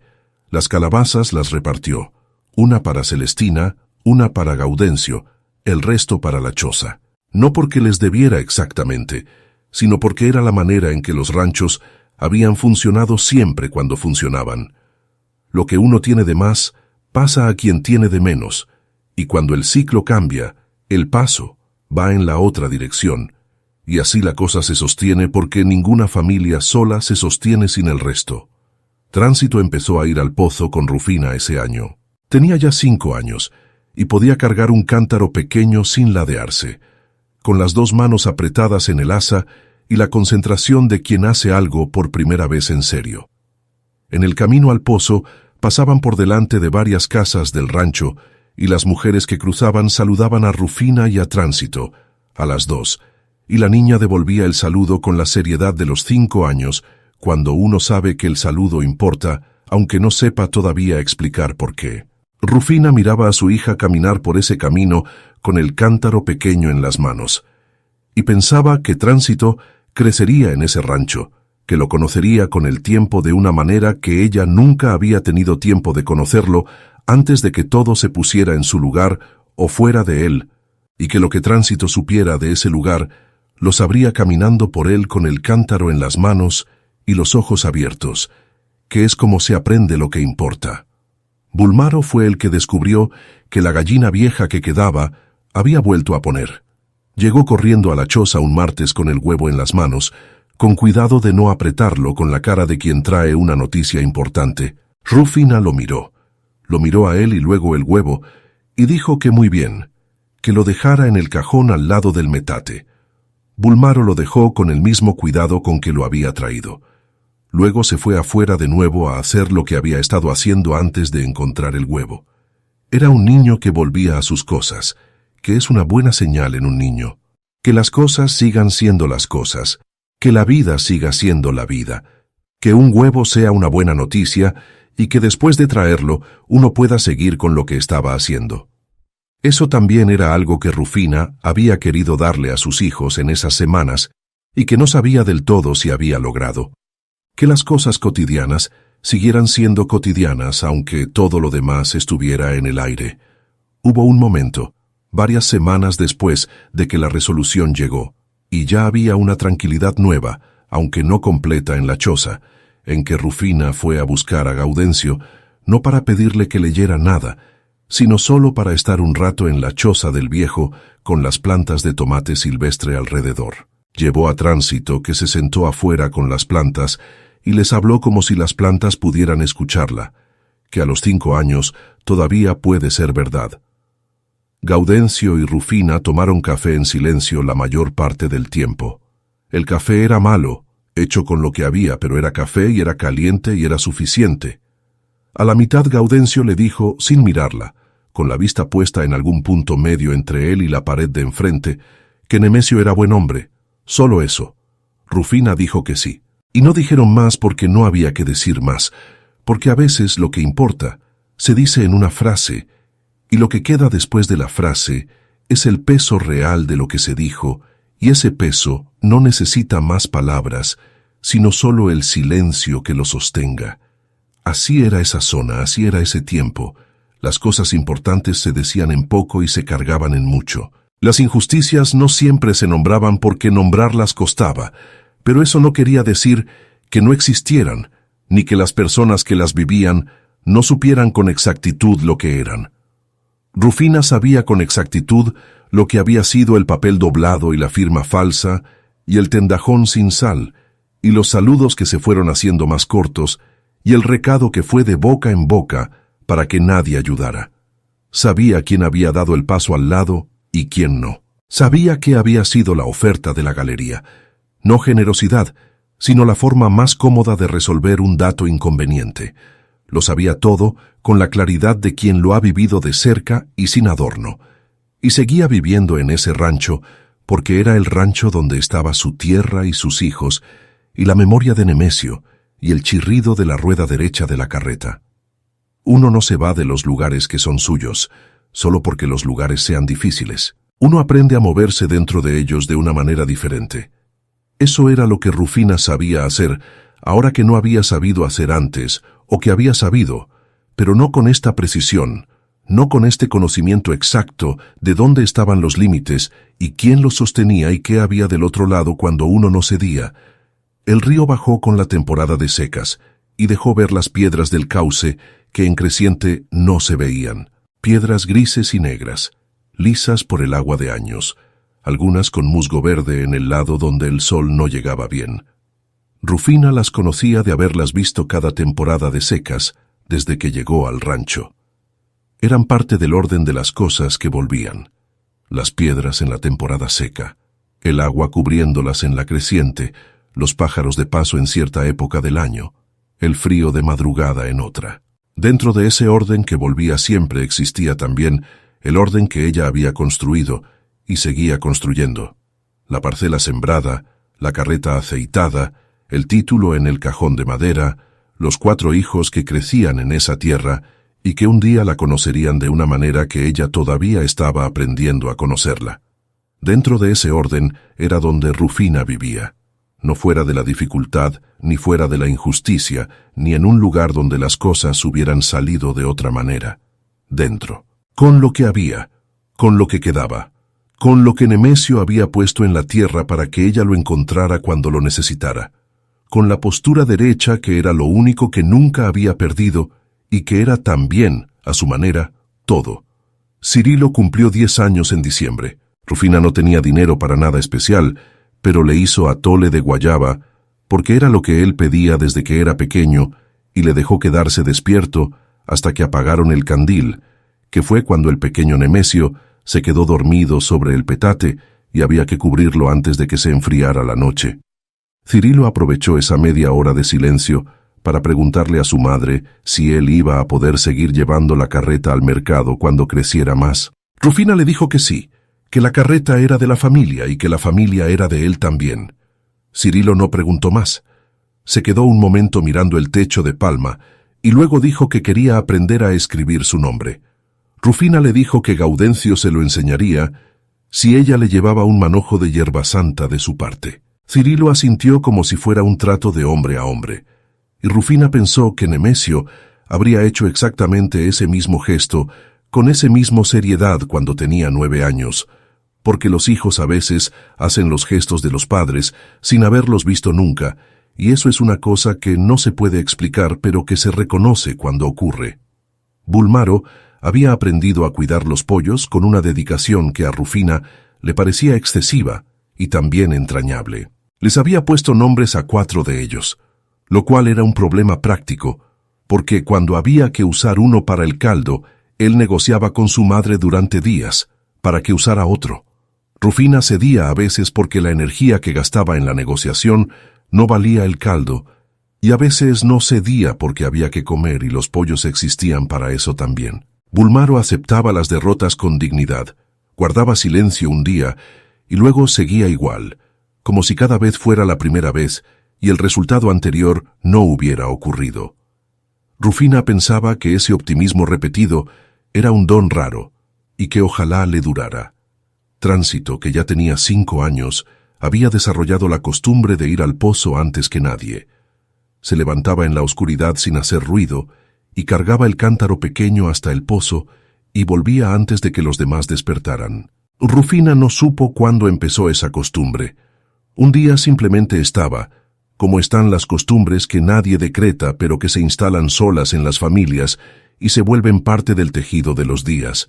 Lo que sí supo Rufina fue que había mañanas en que llegaba al pozo y veía las huellas pequeñas de los pies de Tránsito en el lodo húmedo del borde, y que esas huellas le producían algo que no sabía nombrar bien, pero que tenía que ver con el orgullo, y también con algo que dolía ligeramente, porque una niña de 5 años no debería tener que cargar nada antes de que salga el sol. Pero también, una niña de 5 años que lo hace sola, sin que nadie se lo pida, ya tiene en ella algo que va a servirle toda la vida. Rufina sabía las 2 cosas al mismo tiempo y las cargaba juntas como se cargan las cosas que no tienen solución sencilla.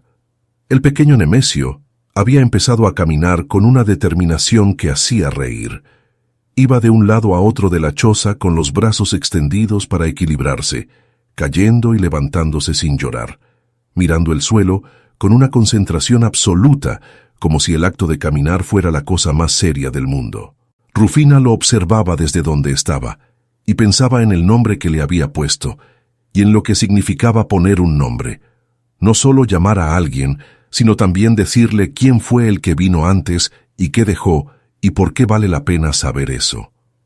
El pequeño Nemesio no sabía todavía nada de eso, pero lo sabría. Ella se iba a encargar de que lo supiera. La cosecha de ese año fue regular, ni buena ni mala, lo que en ese rancho se llamaba una cosecha honesta. Maíz suficiente para el año y un poco más para vender. Rufina fue al mercado con Cirilo en la carreta y vendió lo que tenía y compró lo que necesitaba, y volvió antes de que oscureciera. En el camino de vuelta, con la carreta más liviana y el sol ya muy bajo, Cirilo le preguntó cuánto había sacado. Rufina le dijo la cifra. Él asintió como lo hacen los hijos que están aprendiendo a entender el dinero, con una seriedad prestada que todavía no es completamente suya. Rufina pensó que dentro de pocos años esa seriedad sería completamente suya, y que ella ya no tendría que explicarle el valor de las cosas, porque él las sabría solo. Eso era también una forma de que el tiempo hiciera su trabajo. El título de propiedad seguía en el cajón de madera. Rufina lo revisaba de vez en cuando, no porque dudara de que estuviera ahí, sino porque tocar el papel le confirmaba algo que necesitaba, que se le confirmara de tanto en tanto. Era un papel amarillento, con la tinta un poco corrida en las esquinas, por el tiempo que había estado envuelto en la encerada dentro de la carreta. Las letras eran pequeñas y apretadas. Ella no podía leerlas, pero Gaudencio le había dicho lo que decían, y ella se lo sabía de memoria. El nombre de Nemesio, el nombre de la parcela, las medidas y los linderos, y su nombre debajo, como cónyuge, con una firma que Nemesio había hecho pensando en ella sin decírselo. Esa firma silenciosa era lo más parecido a una carta que Nemesio le había dejado, Una carta sin palabras que decía: aquí está lo que construimos, aquí está tu nombre en lo que es tuyo, aquí está lo que no te van a poder quitar si sabes que existe. Rufina lo sabía, y la parcela seguía siendo suya, y la carreta seguía rodando, y el río seguía pasando por donde siempre había pasado, sin pedirle permiso a nadie, sin deberle nada a nadie, igual que ella.